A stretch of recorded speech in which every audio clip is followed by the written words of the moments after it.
A graça e a paz do Senhor continuam sendo para a sua vida, sobre a sua vida, a sua família, sua casa, projetos, negócios, enfim, em todas as áreas da sua vida. Nós continuamos a abordar este tema, que é muito importante para as nossas vidas, depois que falamos do desafio de Cristo e o caminho para a vitória, com relação à essência nossa na criação, segundo a vontade de Deus, seus planos e propósitos. Estamos a falar agora, que é praticamente a continuidade do tema Desafio de Cristo, o caminho para a vitória. Estamos a falar agora como Deus faz a cena para mudanças, a restauração e transformação da nação e como servir César. Nós vimos que em Cristo Jesus somos filhos de Abraão, benditos, abençoados com crente Abraão, descendência de Abraão, herdeiros e participantes. Quer dizer que por direito de herança, em Cristo Jesus está consumado, que tudo quanto Deus abençoou, enriqueceu e prometeu a Abraão, nós temos direito de participação total.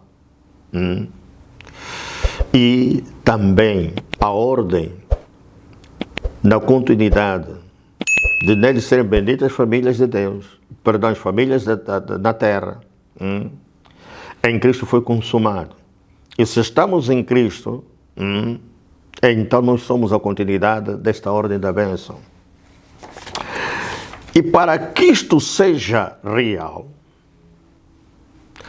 Deus, assim como na criação, Ele quer usar-nos para a materialização do seu plano em relação ao homem, que Ele muito ama e quer sempre ajudar. Ele quer usar você, quer usar-me a mim e todos quantos estão neste mundo, nesta terra, enquanto peregrinos. João Batista, no Evangelho de São João, capítulo 3, versículo 27, disse: o homem não pode receber coisa alguma se não lhe for dada do céu. Deus deu dons aos homens, dons naturais e dons espirituais. Nós precisamos deixar de ser presunçosos, pensando que toda a capacitação que vem das nossas habilidades, habilitações, dos nossos dons, são resultado humano. Não, ele tem origem no espiritual, tem origem em Deus. Em Salmo 68, versículo 18, diz aqui o salmista Davi: tu subiste o alto, levaste cativo o cativeiro, recebeste dons para os homens e até para os rebeldes, para que o Senhor Deus habitasse entre eles. E em Efésios, capítulo 4, versículos 8 a 16, está escrito, pelo que diz: subindo ao alto, levou cativo o cativeiro e deu dons aos homens. Ora, isto ele subiu que é, senão que também antes tinha descido as partes mais baixas da terra. Aquele que desceu também o mesmo que subiu, acima de todos os seus, para cumprir todas as coisas. E ele mesmo deu uns para apóstolos, outros para profetas, outros para evangelistas, outros para pastores e doutores, querendo o aperfeiçoamento dos santos para a obra do ministério, para a edificação do corpo de Cristo, até que todos cheguemos à unidade da fé e ao conhecimento do Filho de Deus, a varão perfeito, à medida da estatura completa de Cristo, para que não sejamos, meninos inconstantes, levados em roda por todo o vento de doutrina, pelo engano dos homens que com astúcia enganam fraudulosamente. Antes, seguindo a verdade em amor, Jesus Cristo disse: aquele que é da verdade ouve a minha voz. Seguindo a verdade em amor, se você ouve a voz de Cristo que revela a verdade, dá testemunho da verdade porque ele é a verdade, você deve segui-lo em amor. Cresçamos em tudo naquele que é a cabeça de Cristo, que é a cabeça a Cristo, do qual todo o corpo, bem ajustado e ligado pelo fio de todas as juntas, segundo a justa operação de cada parte, faz o aumento do corpo para a sua edificação em amor. Então já vemos aqui, Deus deu os dons aos homens, dons naturais e dons espirituais. E Ele habita no meio dos homens. Jesus veio, habitou no meio dos homens, o Espírito Santo foi enviado, está aqui na terra. E deu dons espirituais também.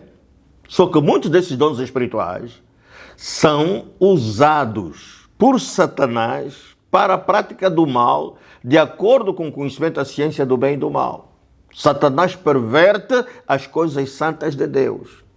E, por conseguinte, os homens são usados nesses dons para o propósito maligno de Satanás. Por isso é que vemos o mundo no estado em que ele se encontra.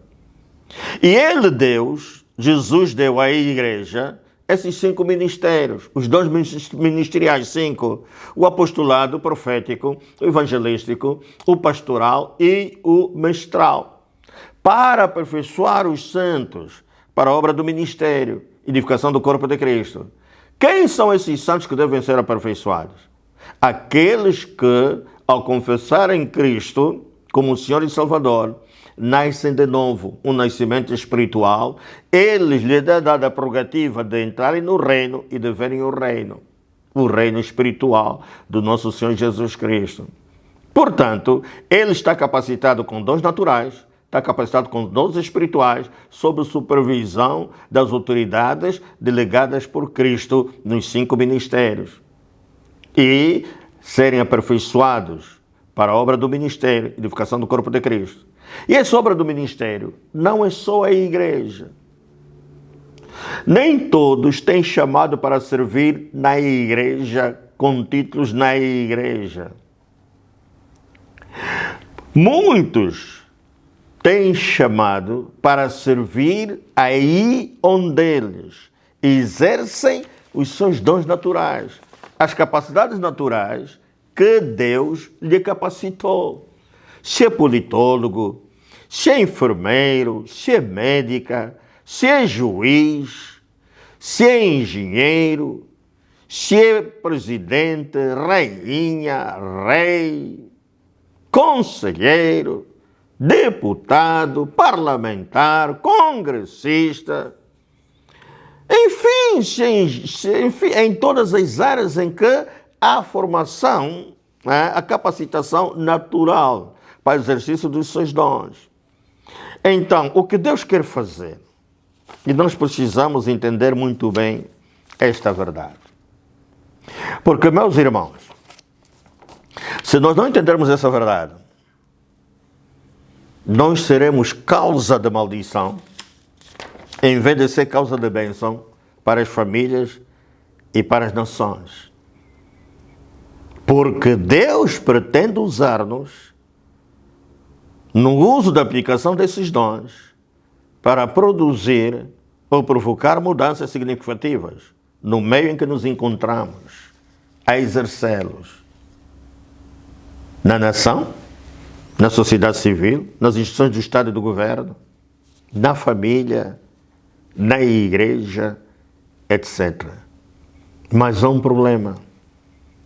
Muitos filhos de Deus, ou porque não são ensinados, ou por negligência, ou por omissão, acabam por tropeçar em Jesus Cristo, que é a pedra principal, a pedra de tropeço e a rocha de escândalo. Porque diz 1 de Pedro, capítulo 2, versículos 1 a 8 o seguinte: deixando, pois, toda a malícia e todo o engano e fingimentos e inveja e todas as murmurações, desejai afetuosamente como meninos e novamente nascido leite racional não falsificado, para que por ele vades crescendo. Sei que já provaste que o Senhor é benigno. E chegando-vos para ele pedra viva, reprovada, na verdade, pelos homens, mas para com Deus eleita e preciosa. Vós também, como pedras vivas, sois edificados casa espiritual e sacerdócio santo, para oferecer sacrifícios espirituais agradáveis a Deus por Jesus Cristo. Temos um chamado, temos um propósito de Deus para conosco. Pelo que também na Escritura se contém: eis que ponho em Sião a pedra principal da esquina, eleita e preciosa, e quem nela crê não será confundido. E assim para vós, os que credes, é preciosa, mas para os rebeldes a pedra que os edificadores reprovaram, essa foi a principal da esquina. E uma pedra de tropeço e rocha de escândalo para aqueles que tropeçam na palavra, sendo desobedientes, para o que também foram destinados. Versículo 9. Mas vós sois a geração eleita, sacerdócio real, nação santa, o povo adquirido, para que anuncieis as virtudes daquele que vos chamou das trevas para a sua maravilhosa luz. Vós, versículo 9, que em outro tempo não eres povo, mas agora sois povo de Deus, que não tinhais alcançado misericórdia, mas agora alcançaste misericórdia.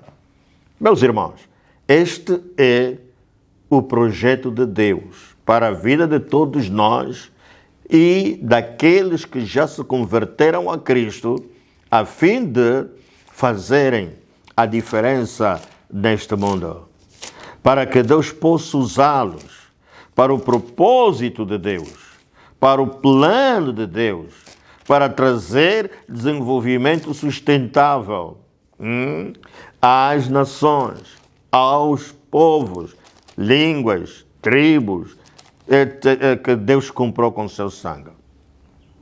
Essa razão porque em Oséias 4, versículo 6, diz o seguinte: o meu povo foi destruído porque lhe faltou conhecimento. Porque tu registraste o conhecimento, também eu te rejeitarei, para que não seja sacerdote diante de mim, visto que te esqueceste da lei do teu Deus, também eu me esquecerei dos teus filhos. Que grande responsabilidade.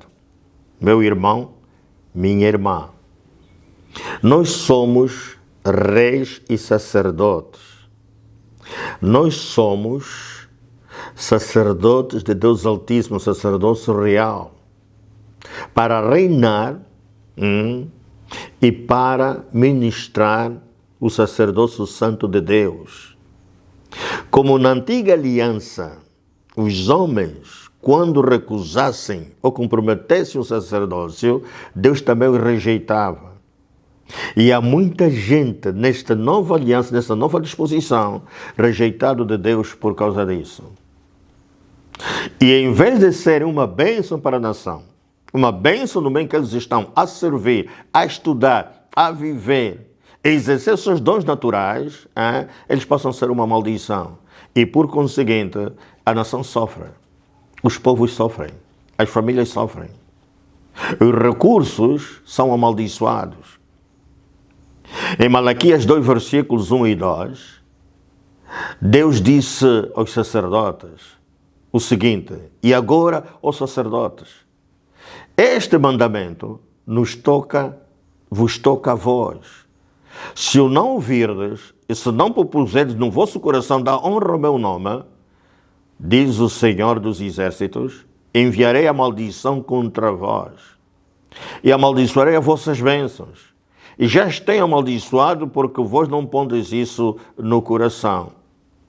O que é que não põe no coração? Honrar a Deus, dar honra a Deus, ouvir a voz de Deus, guardar os seus mandamentos, achegar-se a Ele, porque Ele, Deus, é nossa vida e a longura dos anos de vida, dias de vida aqui nesta terra. Então é tempo de refletir. Porque no capítulo 1, versículo 6 a 14 de Malaquias, eles desonraram Deus, razão porque Deus se irou e amaldiçoou as suas bênçãos. Você sabe o que significa bênção amaldiçoada? Significa que não há vida, não há progresso, não há prosperidade. Significa que espíritos contrários ao Espírito Santo tomam conta, controlam e dominam sobre a nação, sobre os povos, as famílias, as riquezas, e elas não produzem. os resultados e frutos que Deus almejou produzir em benefício da humanidade. Porque Deus retira a bênção, Deus aparta-se. E quando Deus se aparta, não é bom sinal, meu irmão, minha irmã. Por isso é que Tiago, 4 versículos vão ser do Novo Testamento, nos lembra dessas coisas. Porque a gente pensa que é só o Antigo Testamento com Israel. Não, nesse novo tempo também.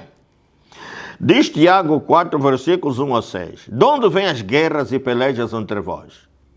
Porventura não vem disto a saber dos vossos deleites, que nos vossos membros guerreiam?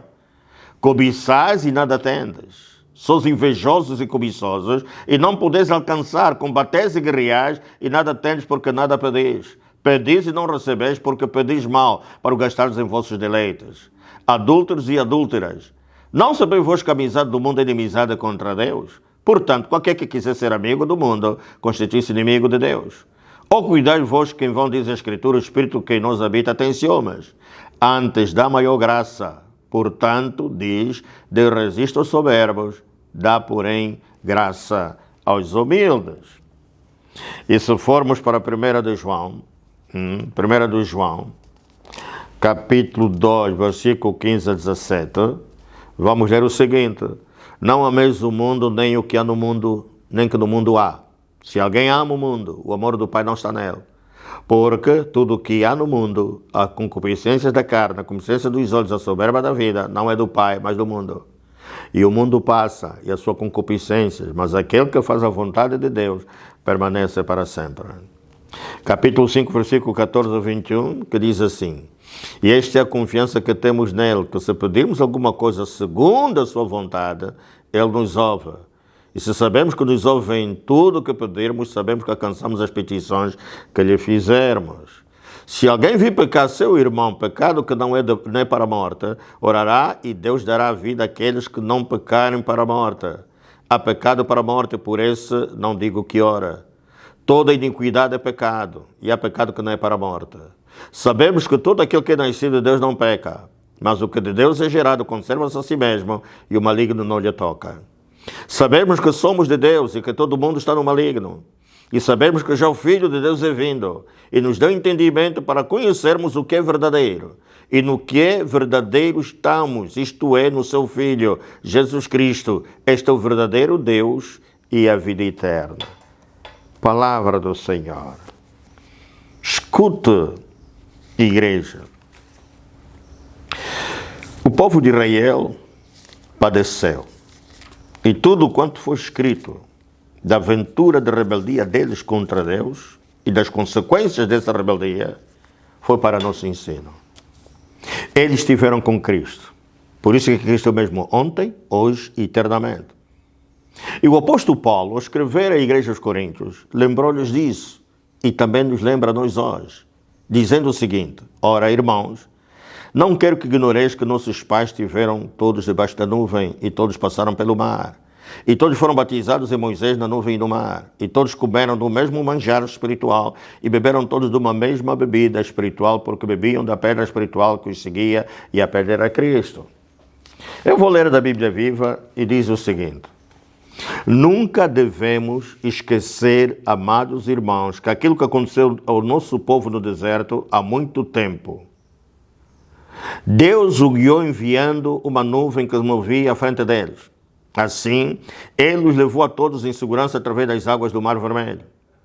Isso poderia ser chamado o seu batismo, batizados tanto no mar como na nuvem, como seguidores de Moisés, sua submissão a ele como seu líder. E por um milagre, Deus lhes enviou alimento para comerem e água para beberem lá no deserto. Eles beberam da água que Cristo lhes deu. Ele estava lá com eles, como uma poderosa rocha de refrigério espiritual. Entretanto, depois de tudo isso, a maior parte deles não obedeceu a Deus e ele os destruiu no deserto. Com esta lição, somos advertidos de que não devemos desejar coisas más como eles fizeram, nem adorar ídolos como eles adoraram. As Escrituras nos dizem que o povo se sentou para comer e beber e depois se levantou para dançar em adoração ao bezerro de ouro. Outra lição para nós foi o que sucedeu quando alguns deles pecaram com as esposas dos outros homens. e 23.000 caíram mortos num só dia. E não ponham à prova a paciência do Senhor. Eles o fizeram e morreram de picadas de cobras. Não murmurem contra Deus e sua maneira de tratar vocês, tal como fizeram alguns deles, porque foi por isso que Deus enviou seu anjo para destruí-los. Todas essas coisas sucederam a eles como exemplos, como lições objetivas para nós, a fim de advertir-nos contra a prática das mesmas coisas. Foram escritas para que pudéssemos ler a respeito delas e delas aprender nesses últimos dias, enquanto o mundo se aproxima do fim. Portanto, tenham cuidado. Se você está pensando, eu nunca faria uma coisa dessas, que isso lhe sirva de advertência, porque você também pode cair em pecado. Lembrem-se, porém, disso.